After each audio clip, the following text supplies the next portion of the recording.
Dans quelques minutes, vas-y. L'enfer allait se déchaîner. Je me disais, ils vont me tuer. T'arrêtes pas, cours. Quand quelqu'un essaie de s'évader, une chose est sûre, c'est qu'il est prêt à tout. On craignait qu'il soit armé. File-moi la caisse. C'est ça la liberté.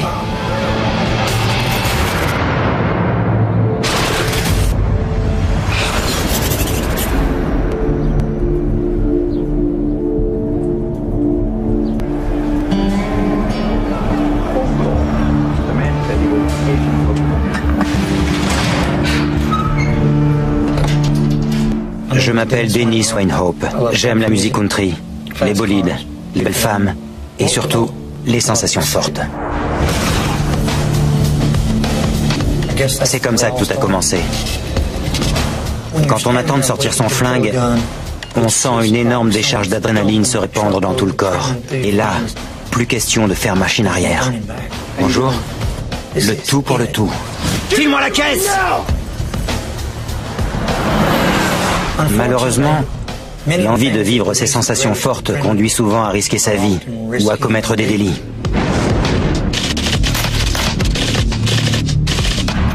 Je n'avais jamais blessé personne. Mais on m'a condamné à 80 ans de prison. Et puis on m'a mis dans un bus, direction la prison de Darrington, au sud de Houston. J'avais 22 ans.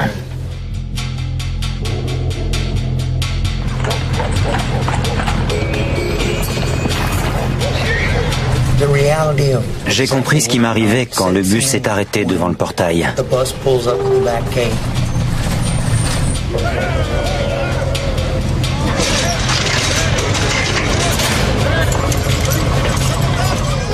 De la viande fraîche, celui-là est pour moi.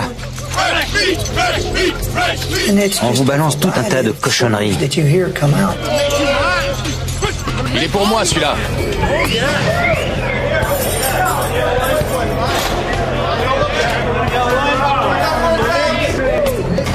J'étais jeune, plutôt mignon, j'avais peur d'être violé.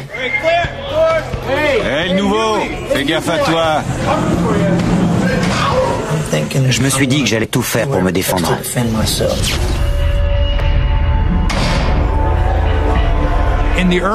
Au début des années 90, j'étais enquêteur à la prison de Darrington. La prison avait la réputation d'être très violente.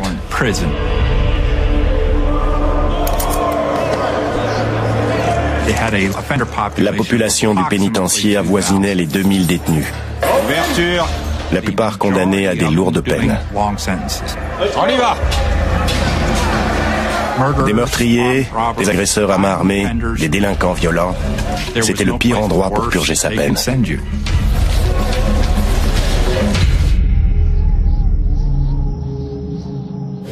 J'ai fait le tour du propriétaire. J'ai observé les environs pour évaluer les distances.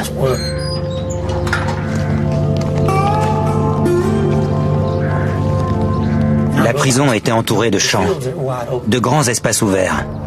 Il ne fallait pas espérer s'enfuir à pied. On aurait reçu une balle dans la nuque avant d'atteindre la lisière de la forêt.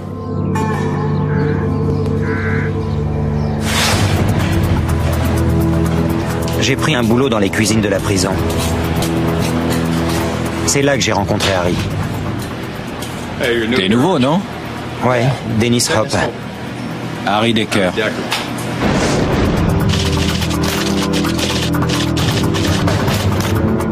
On s'est bien entendu avec Harry. Comment tu trouves l'endroit? C'était pas un abruti comme les autres. Il était réglo. Horrible. Ma seule issue à ce moment-là, c'était de faire appel. Tiens, regarde. C'est là. Harry m'a aidé avec la paperasse. Lisa, je vais te chercher un autre bouquin. 80 ans, c'était pas juste. Je n'avais jamais blessé ni tué personne. C'est la justice du Texas. T'as raison. Au début des années 90, la justice du Texas a pris une nouvelle direction. On a commencé à appliquer la tolérance zéro.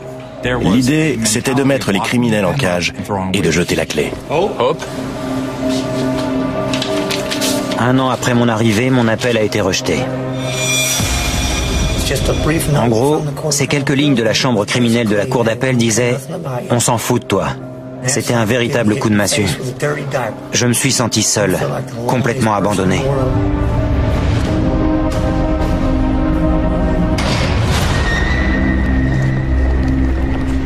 En prison, beaucoup de gens parlent de s'évader.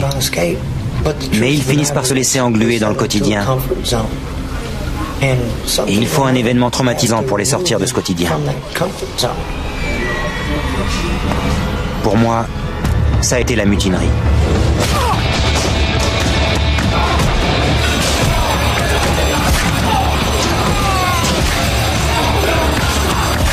Je craignais pour ma peau. J'avais peur de recevoir un coup de couteau et de crever. J'avais jamais vu autant de sang. Tout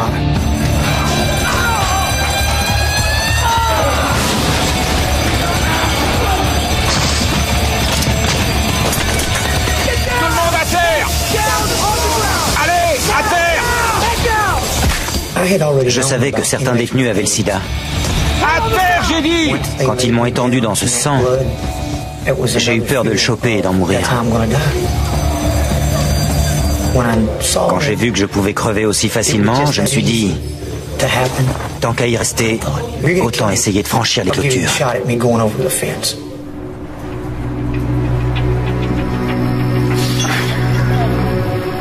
Harry.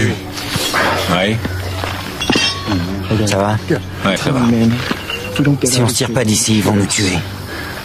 Si t'y vas, j'y vais aussi. Je suis sérieux, Harry.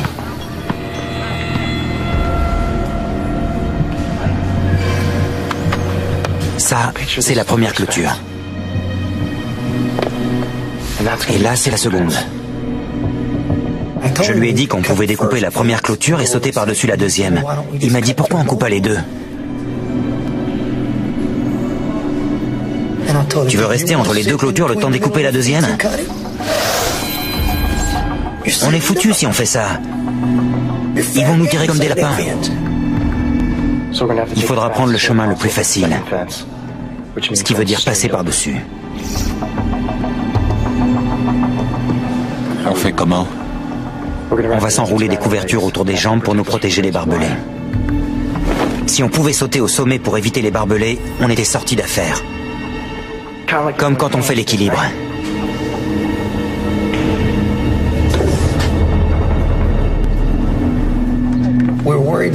On avait peur de se blesser sur les barbelés. Si la blessure était mortelle ou qu'on ne pouvait pas arrêter l'hémorragie, c'était foutu. Et notre plus grande crainte, c'était qu'ils ouvrent le feu avant qu'on atteigne la deuxième clôture.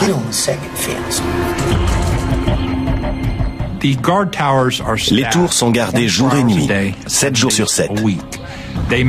Les consignes sont claires.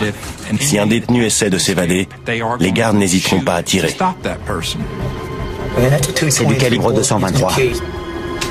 Ça tue son homme sur place.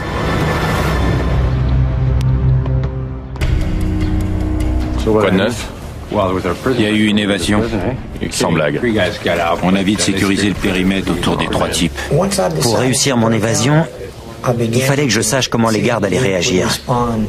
Et t'as des consignes du patron? Pour battre l'ennemi, il faut comprendre comment il fonctionne. Ça a pris du temps? Une demi-heure. J'ai appris que le périmètre faisait 8 km et qu'il le mettait en place aussi vite que possible.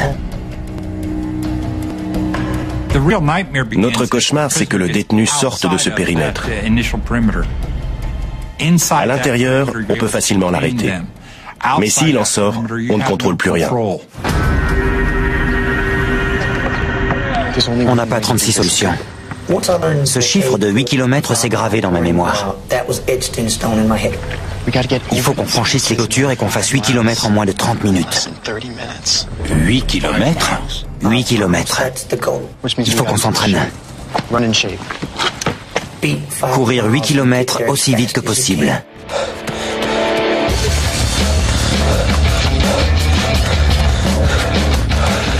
C'était notre seule chance. Courir, s'évader à pied. Au lycée, je faisais du cross-country. En prison, la course à pied m'a permis de me vider la tête.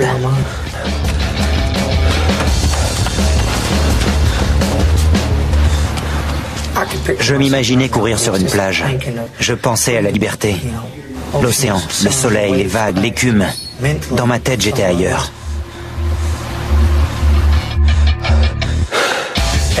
C'est ce qui me permettait de courir en permanence. Mais Harry, courir, c'était pas son truc.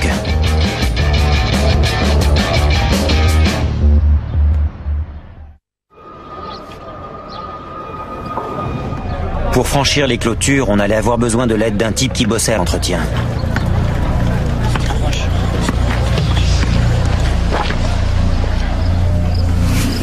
Qu'est-ce que je peux faire pour toi? J'ai besoin d'une pince coupante. Dans un pénitencier, si vous demandez une pince coupante, on sait ce que vous mijotez. C'est pas pour vous couper les ongles des pieds. Qu'est-ce que j'y gagne? De la bouffe en plus. Tout ce que tu veux. Je gère le garde-manger. D'accord.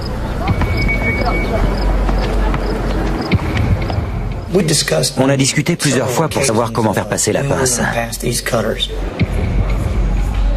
Et un jour, il m'a dit, je l'ai.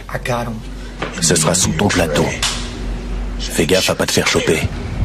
Et si c'est bon, je te les passe.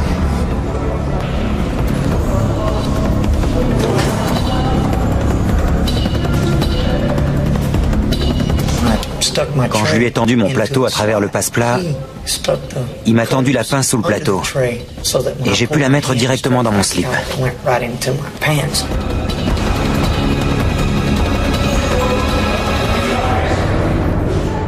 Je tremblais plus que pour un braquage. Si l'un des gardes m'arrêtait pour me fouiller, c'était mort. J'avais les mains moites.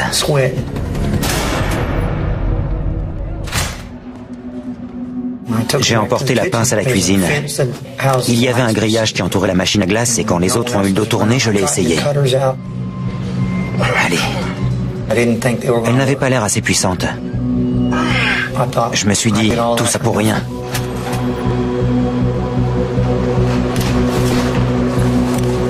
J'ai caché la pince avec la viande dans le congélateur. Et je me suis dit, les pinces Monseigneur ont de grandes poignées. Il m'en faudrait sur la mienne pour faire levier. Alors j'ai eu l'idée de couper des tubes de cuivre et de les assembler sur ma pince.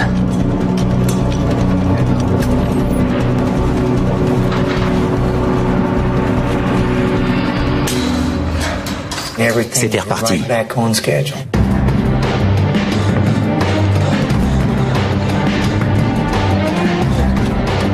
Mais tout ça ne servait à rien si on ne savait pas où aller une fois la clôture franchie.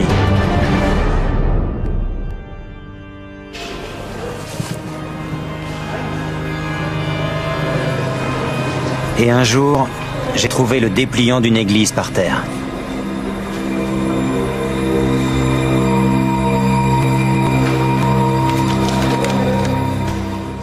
Je l'ai ramassé. Au dos, il y avait une carte de la région. J'en croyais pas mes yeux. C'est dingue. C'est pas possible. C'était comme un message. Il faut que tu partes.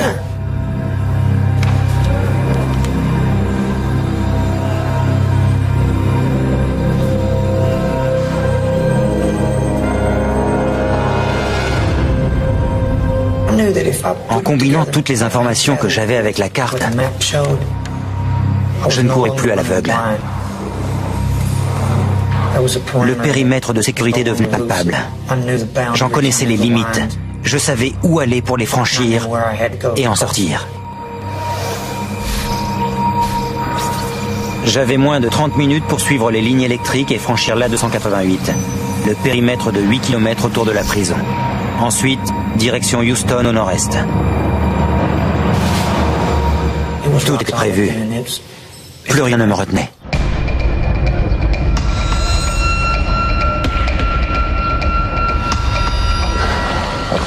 Les barbelés sont trop tranchants. On peut se blesser et saigner à mort.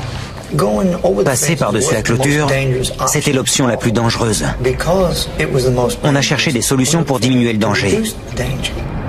C'est là qu'on a pensé à couper les projecteurs. J'ai commencé à chercher où était le générateur qui alimentait les lampadaires. Et si on pouvait le couper?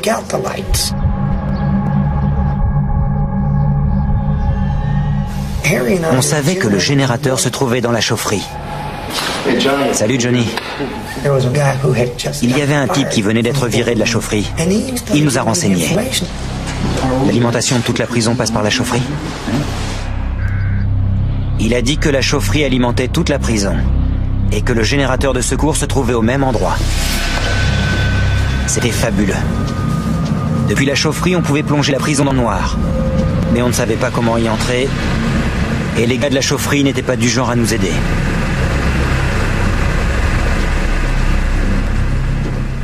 À Darrington, la chaufferie était gérée par des détenus de confiance.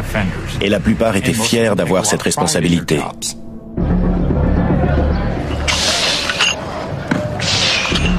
Un jour, un gars qui s'appelait Montgomery est venu me voir. Salut, je peux te parler?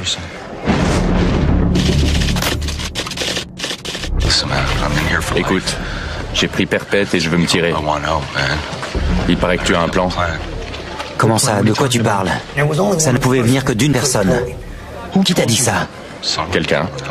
Alors amène-le-moi que je vois qui c'est, d'accord? D'accord. J'étais furieux que le gars en question n'ait pas su tenir sa langue. T'as vraiment une grande gueule, toi. C'est qui ce type? Calme-toi. Jason est réglo. Tu peux compter sur lui. Je savais rien de ce type. Mais j'ai décidé de le prendre avec nous. Si je refusais, il risquait d'aller tout raconter. Ok, c'est bon.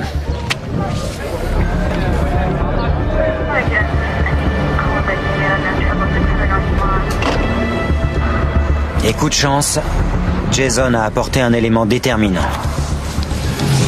Je connais un type à la chaufferie. Jason avait ses entrées dans la chaufferie. Il connaissait des gars là-bas. Sérieux? Tu peux nous faire entrer? Maintenant, c'était sûr. On allait éteindre les lumières.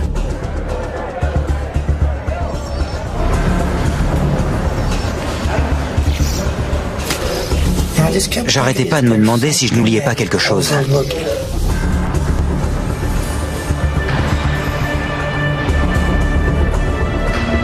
Le soir de l'évasion, je passe chercher Jason dans la salle de jeu. J'emprunte le couloir central et je passe le contrôle conduisant à la cellule de Harry. La chaufferie est juste à côté. On maîtrise les gars, on éteint les lumières et on court vers la clôture. Je faisais tout le chemin dans ma tête et je me répétais, ça va marcher. Tout est prévu. Il n'y a plus qu'à le faire.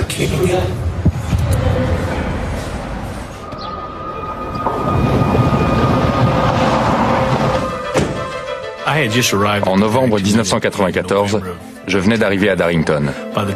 J'étais là depuis le début du mois. Il y a un problème dans la tour là-bas et on m'a dit que ce serait réglé ce matin. Je commençais à me familiariser avec les lieux et le reste du personnel. J'ai dit à Harry et Jason, on s'évade le dernier week-end de novembre. Ce sera le congé. Les gardiens-chefs seront pas là. C'est Thanksgiving, tout le monde rentre chez lui. T'es partant? Bien sûr, je viens. T'es sûr? Oui, je te l'ai dit.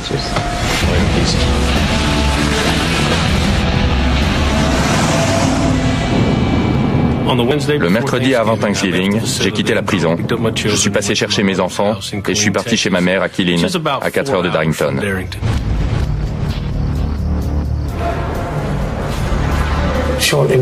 Un peu avant l'appel, j'ai mis la pince dans mes chaussures.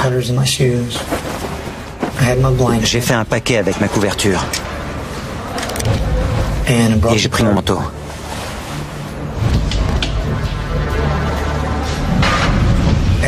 Quand ils ont ouvert pour qu'on aille manger, je me suis dit, je ne reviendrai pas dans ma cellule. Au bout du couloir, j'ai descendu les escaliers et j'ai retrouvé Jason. T'es prêt? On y va?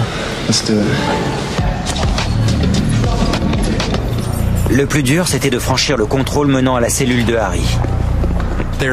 On compte et recompte sans arrêt les détenus. On s'assure qu'ils sont bien autorisés à être là où ils sont.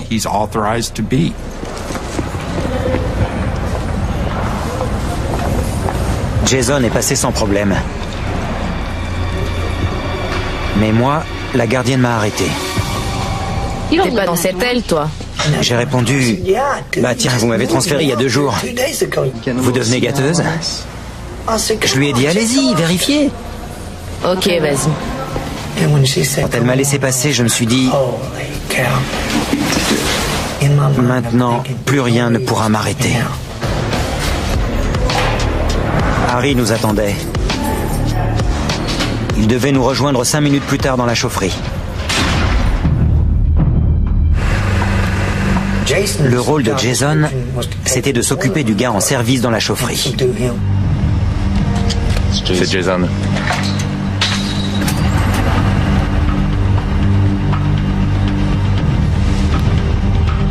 Mais au bout de 5 ou 6 minutes, il n'avait encore rien fait.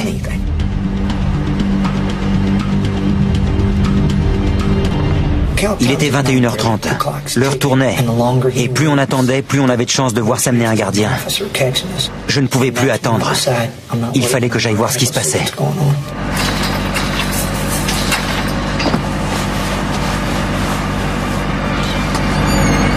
J'ai ouvert la porte et j'ai vu Jason qui bavardait. Mais quel abruti!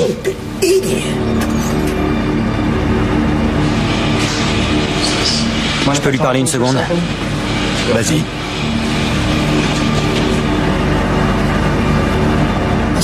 Mais qu'est-ce que tu fous? Tu l'assommes ou quoi? On n'a pas toute la nuit. Et là, il m'a sorti... On peut pas faire ça demain? J'en croyais pas mes oreilles. Tu vas tout foutre en l'air. C'est moi qui vais m'occuper de lui. T'es toujours partant? Oui. T'es sûr? Oui, je suis sûr.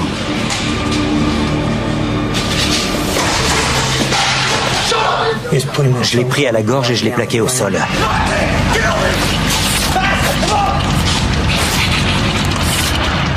Et je lui ai dit, si tu nous balances, je te tue.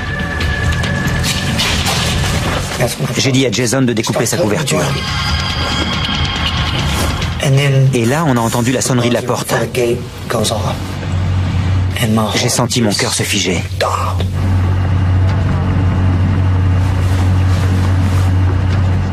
J'ai attrapé un tournevis et je suis allé jusqu'à la porte.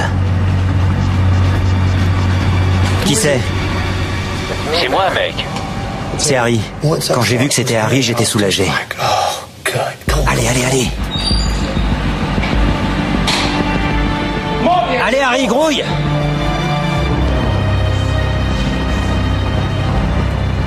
On a coupé nos couvertures en 2 pour les enrouler autour de la taille. On a fait des trous avec un tournevis et on a utilisé des lacets pour faire une ceinture. Pour éloigner les chiens, on a enfilé des chaussettes sales volées à la laverie par-dessus nos chaussures et on les a couvertes de piment de Cayenne. On était prêts. J'ai commencé à sectionner les fils du générateur de secours. Je me disais, c'est la dernière étape avant le grand final. Dans quelques minutes, le générateur sera inutilisable. Ce sera le chaos et ils n'auront aucun moyen de le remettre en marche. C'est lequel? T'es sûr? Tu vas le couper?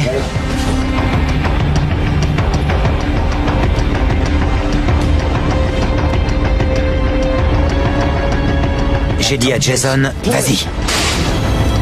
Et là, c'était parti. Il n'y avait plus à se poser de questions, plus à hésiter. Il fallait foncer.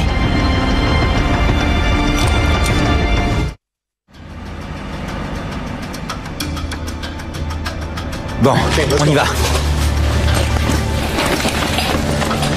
On a entendu les cris des détenus.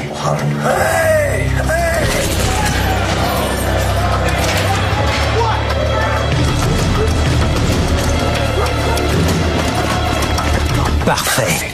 Génial. Ça va couvrir le bruit quand on escaladera la clôture. J'ai couru vers la première clôture et j'ai commencé à la découper.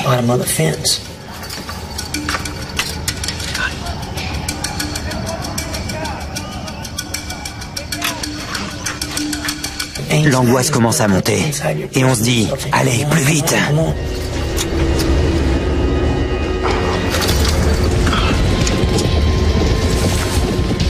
Je suis passé le premier et je me suis dit « S'il tire, je suis mort. » Allez, allez. Venez. On est arrivé à la deuxième clôture. Vous êtes prêts? Et là, Jason m'a dit... File-moi la pince. Passe-la moi, je vais découper le grillage. Non, on va passer par-dessus. On n'aura pas à sauter. On n'a pas le temps de le découper.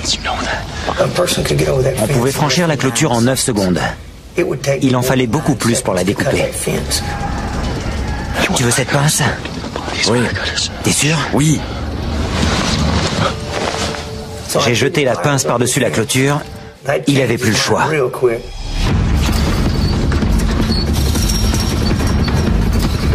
Mon manteau s'est pris dans les barbelés, mais mon poids m'a entraîné de l'autre côté. Quand j'ai touché terre, je suis sorti physiquement, mais aussi mentalement de la prison. Devant moi, j'avais un espace ouvert, sans barrière.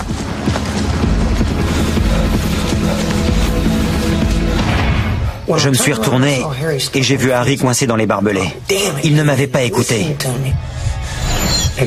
S'il reste là-haut, ils vont le tuer. Et en plus, ils sauront qu'il y a eu une évasion. Il faut que j'y retourne. Je l'ai attrapé et j'ai tiré de tout mon poids. Ça va? Oui. Je me suis retourné pour voir s'il s'était levé. Il boitait. J'ai su qu'il ne pourrait pas me suivre. J'ai commencé à courir et j'ai entendu une voix hurler « Halte !» Et très vite derrière, des coups de feu. J'ai cru que j'allais y passer. J'avais prévu de prendre de l'avance avant qu'on s'aperçoive de notre absence. C'était foutu. Je n'avais aucune avance. Alors je me suis dit, il faut que tu cours. Aussi vite que possible, aussi loin et aussi longtemps que tu peux. Cours et ne t'arrête pas.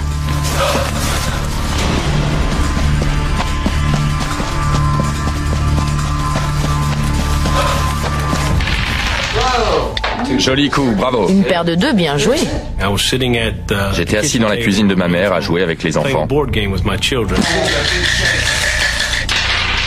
Ah, encore, bravo. Ne triche pas. Le téléphone a sonné.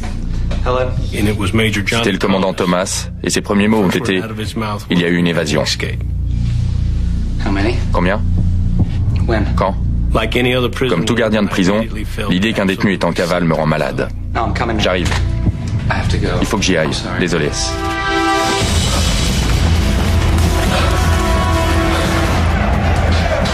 L'aile dont je m'occupais était plongée dans le chaos.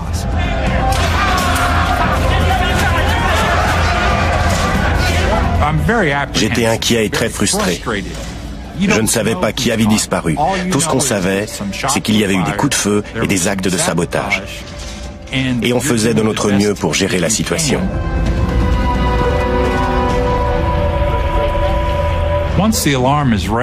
Une fois que l'alarme était donnée, on allait fermer la prison et procéder à un appel détaillé pour identifier les évadés.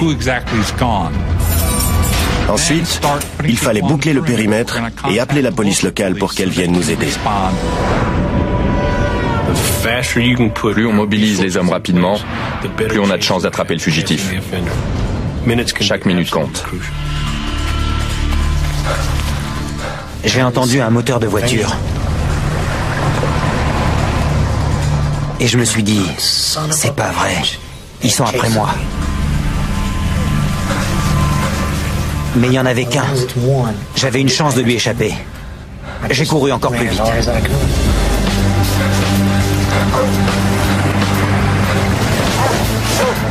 Tu peux y arriver, vas-y.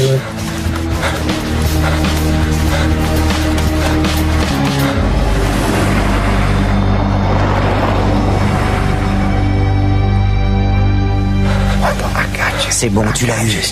Continue. Je savais que je devais franchir l'A288 dans la demi-heure. Et plus je mettrais de temps, plus il y aurait de voitures à m'attendre là-bas. Dans ma tête, j'entendais cette voix qui me disait « Vas-y, cours !» Je ne connaissais pas la zone, mais je me suis repéré grâce aux lignes à haute tension. Je savais qu'elles longeaient l'autoroute. J'étais dans la bonne direction.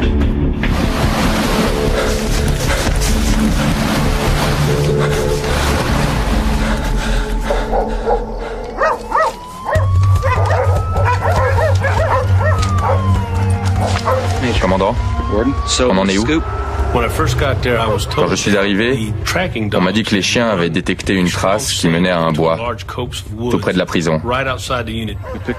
On a repéré 2 pistes, mais la plus forte allait de ce côté. D'après eux, les 3 fugitifs s'étaient réfugiés dans les bois et ils étaient encerclés. Mais les chiens ont reniflé 2 pistes. Quelqu'un s'occupe de l'autre? On contrôle la situation. Selon lui, personne ne pouvait courir assez vite pour prendre autant d'avance. C'était forcément une fausse piste. Il faut vérifier. Emmenez-moi sur l'A288.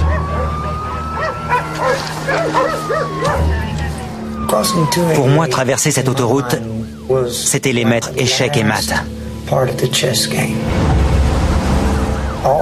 Toutes les pièces étaient en place. J'ai bien observé les voitures pour être certain de les identifier correctement. J'ai attendu un vide dans la circulation et j'ai traversé à 4 pattes. Dans la nuit, on croirait un chien.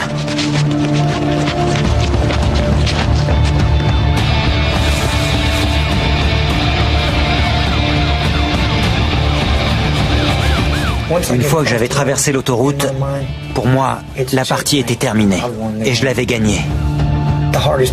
Le plus dur est fait. Maintenant, ça va être du gâteau.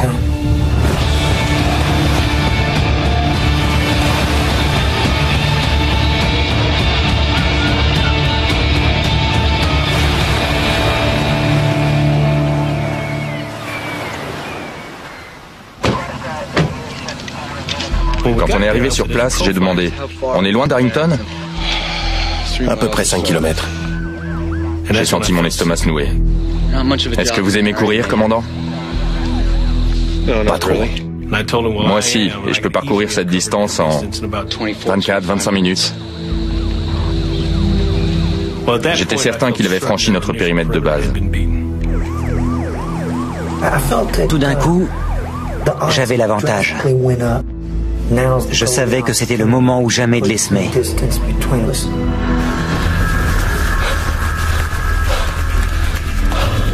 Un détenu a disparu dans la forêt près de la prison de Darrington. Une chasse à l'homme a été lancée pour fouiller les sous-bois. À ce moment-là, on avait entre 180 et 250 hommes lancés aux trousses des fugitifs. Ils avaient fouillé les 2 tiers du bois quand l'un d'eux a touché quelque chose au sol. Il s'est avéré que c'était Montgomery.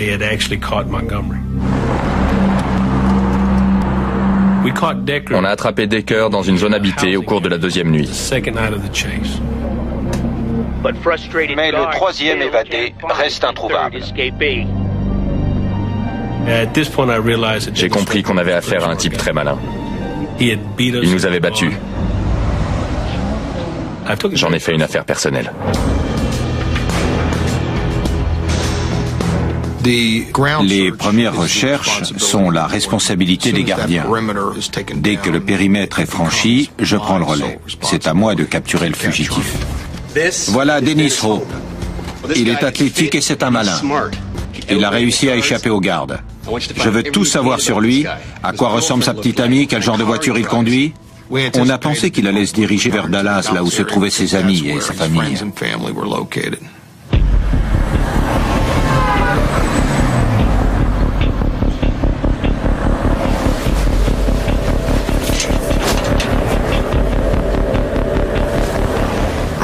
J'avais besoin d'argent.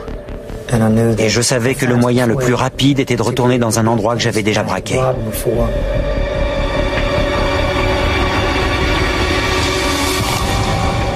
Ça n'était plus qu'une question de temps.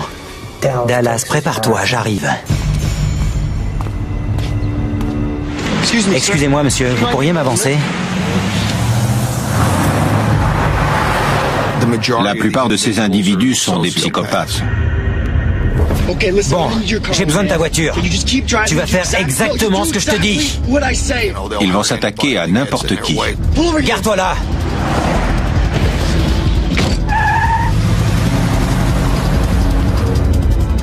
Il n'y avait que $30 dans le portefeuille du type. Ça n'était pas assez pour acheter une arme. Mais j'avais vu des jouets qui ressemblaient à de vrais pistolets. J'en ai acheté un.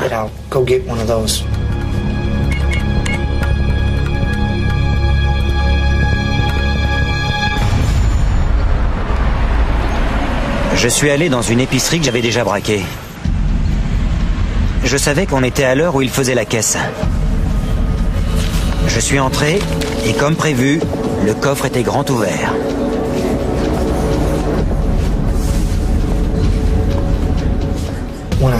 J'ai attendu que les deux clients soient partis. Je sentais l'adrénaline monter. Le temps, les gens, tout d'un coup, tout se passait comme au ralenti.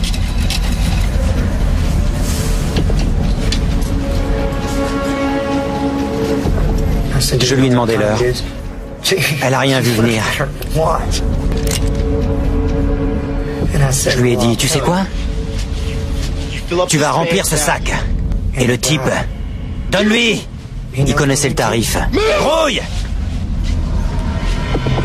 Vite! Il a mis l'argent dans le sac et quand il me l'a tendu, je me suis dit, je suis sauvé.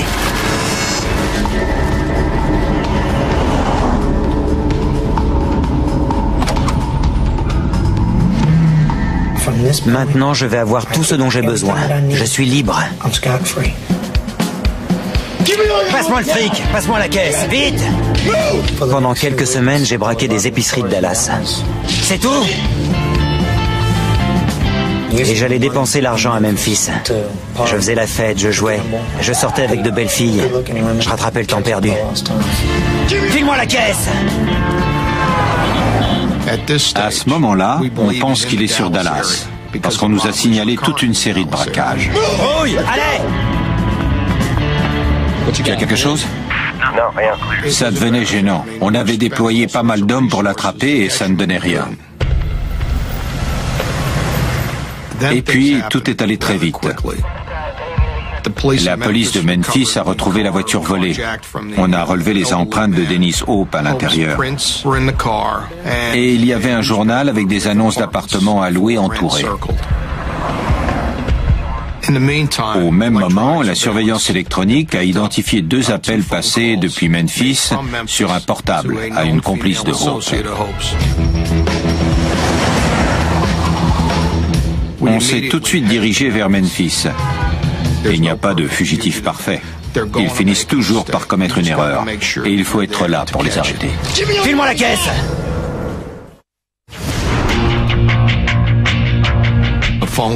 L'appel nous a conduit à une usine d'emballage de viande. Quand on est arrivé sur place, le responsable nous a dit que ce numéro était celui de sa secrétaire. Elle est là-haut. Soyez pas trop long, elle a du boulot. Voici l'agent Fawcett. Je suis l'agent Moriarty. Bonjour, Lucie. Elle nous a dit que sa sœur sortait avec un Texan nommé Dennis. Ma sœur va bien? On lui a demandé de biper Dennis Hope.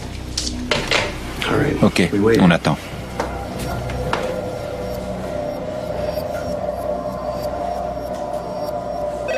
Il a rappelé.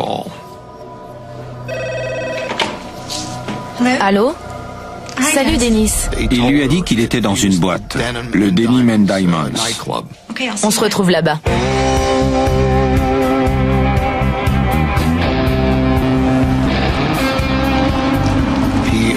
Il a dit aussi qu'il conduisait une belle voiture qu'il portait un chapeau de cow-boy blanc, un jean, des bottes et une chemise western.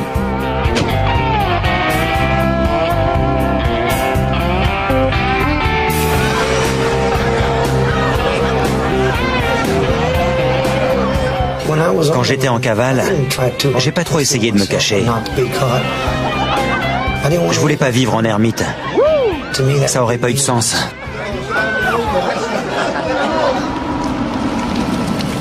On est allé au Denim and Diamonds et on a cherché sa voiture.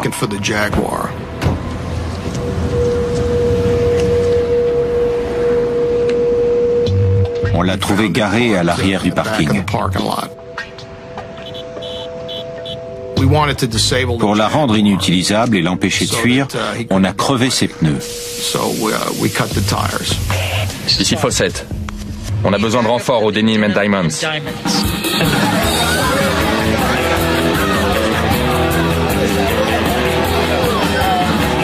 On est entré et je l'ai tout de suite repéré. Notre crainte, c'était qu'il soit armé et qu'il y ait une fusillade dans le bar qui était bondé. On a décidé de s'approcher de lui et de l'immobiliser. J'ai cru voir quelqu'un qui m'observait. Mais j'ai pas repéré le flic tout de suite. Calme-toi. Pas la peine d'être parano.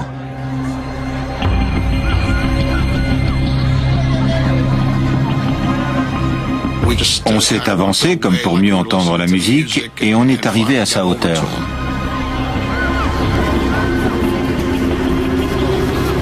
On s'est regardé, on s'est fait un signe et on lui a sauté dessus.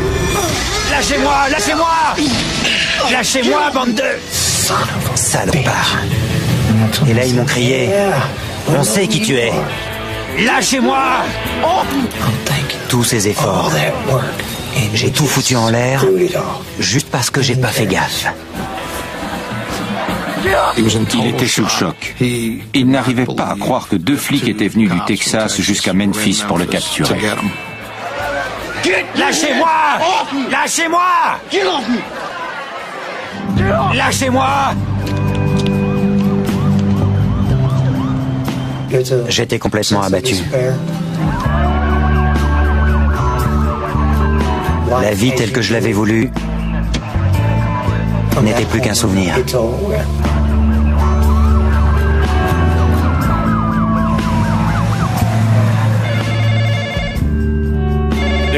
Mon téléphone a sonné vers 1 ou 2 heures du matin. Dennis Wainhope, vous l'avez eu? J'étais fou de joie. Pour moi, on avait remis les compteurs à zéro.